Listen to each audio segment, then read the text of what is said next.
kyetwandiise success as a self-employee kwegamba otutumuka otya naawe novaayo nobeera nga oli wakabi ku mulimu gwo. Okusomesa okwo kwenjaga okukola njagala kukozesa ebika by'ettaka bye tulina. Ettaka lyonna eriri mu nsi liva mu lwazi. Ensi ndowooza yatandika yonna ya lwazi.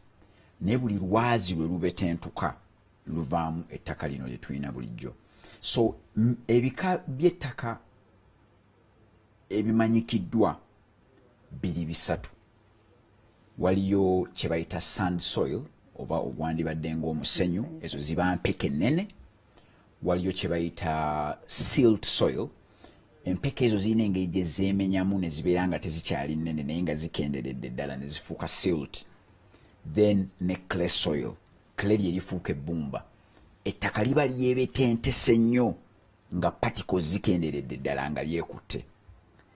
So senga otunuulira sand, omusenyu kye bagumanyiiko era ekiremesa omusenyu ogwo okubeera nti nno osobola kwegamba kizibu okulimira ekintu mu musenyu nti amazzi bwe gajja gayitamu buyisi mu musenyu. Kyokka ate bw'ojja n'otunuulira clay amazzi bwe gajja tegamuyitamu kuba bupatiko butono tebuyita mu bbumba. So okkakananga ekibala ky'otadde mu bbumba tekisobola kubwatulawo kitwale emirandira wansi kinoonye emmere endala, ate ebbumba bwe likala liguma.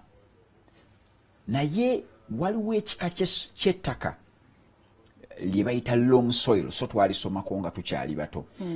Weda lyenize naye nga ndatulimi. Anti lyo liva mu remix.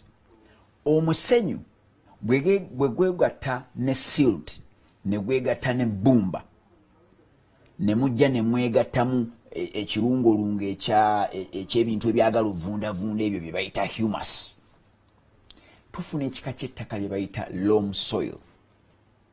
So loam soil erimu omusenyu sand, erimu clay ebbumba, erimu humus, erimu ne calcium ebintu kwegamba ebintu ebigumu. Naye awo njagala abantu bonna abaagala okusala eddiiro bwe banaaba ekiseera ekyo kituuse nga pulaani eyo etuuse n'ogaa nti kati njagala kusala ddiiro nzire wali ntandika okwekozesa, olina kweyisanga ekika ky'ettaka kye bayita loam soil.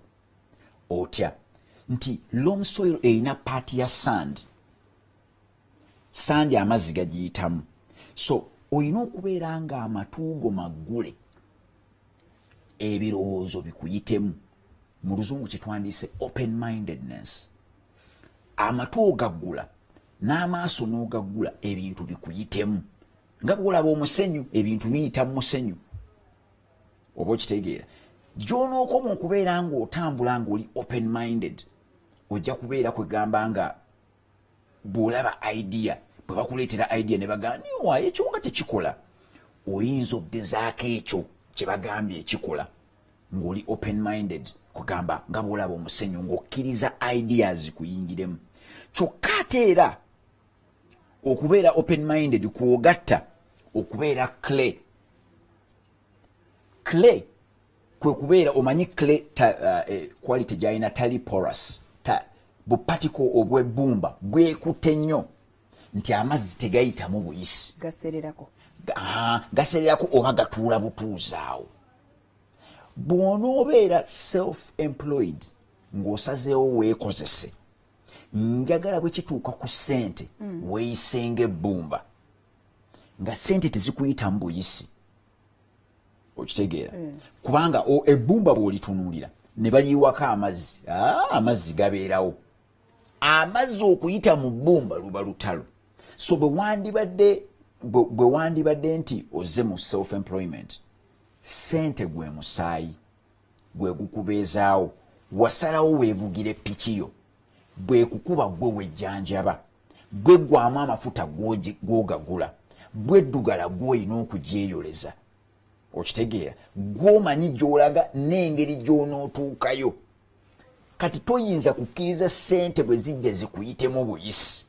So olina okweyisanga ebbumba bwe kijja ku ssente, nti otambuza ssente ku ebyo ebisaanidde n'oziwa ekitiibwa ne ziryoka zijja nga zikugoberera. Waliwo eriteeka lya ssente ligamba nti no ssente ziremera ku oyo omuntu yenna, ssente zidduka ku muntu oyo yenna gwe zirabye nti ayingidde okukola ebintu ye nga tabitegeera, zimuyitamu buyisi.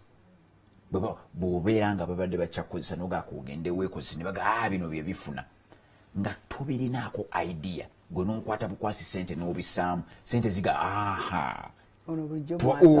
twayagala dde okudduka, era zivaawo nga zijja zinoonya ffe ba house of wealth, zijja zinoonya abantu abalala eyo bonna boolaba ababeera nga batunuulira engeri gye zikolamu. So mbeera njagala weeyisenga clay, ebbumba bwe kituuka ku ssente.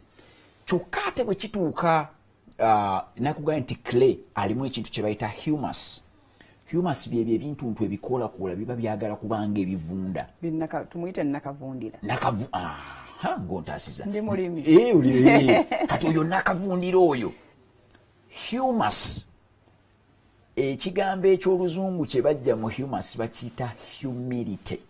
Ekigambo humidity kiva mu humus nti obeera wansi. Nti ne waakubadde ssente zitandise okujja, sigala ne low profile. Humidity kigambo ekyo kiva mu humus. Totandika kutuuza bubaga.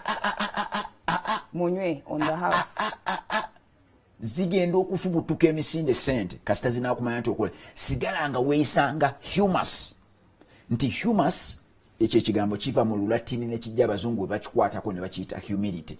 Omuntu oyo asigala akiipinga low profile.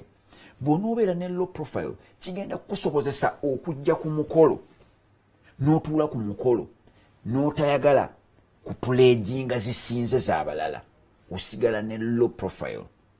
Osigala akasente ko kwegamba ye lwaki nkuyise ewala, ssente zonna bizinesi zeekola teziba nazizo. Ssente ziba za bizinesi. So siraba gwe jjojja maanyi gagamba nti koosituke olabike nga gw'olina ssente. Si gw'olina ssente, gwe weewadde omusaala ekikyo ne kiggwa. Net profit ya bizinesi. So siraba lwaki olowooza nti ajja kugamba bizinesi yaani. Anti bizinesi ebeera bizinesi bwoba lwakuba kati etteeka baalikyusiza nti omuntu sekinoomu kati osobola okugenda n'owuninga bizinesi e Uganda, naye oli kyabeeranga nti bizinesi ebeera igwe n'omuntu omulala. So bizinesi nayo engeri gye kiri nti nno ekoze kasente kaayo gisasule ng'oleeta assets.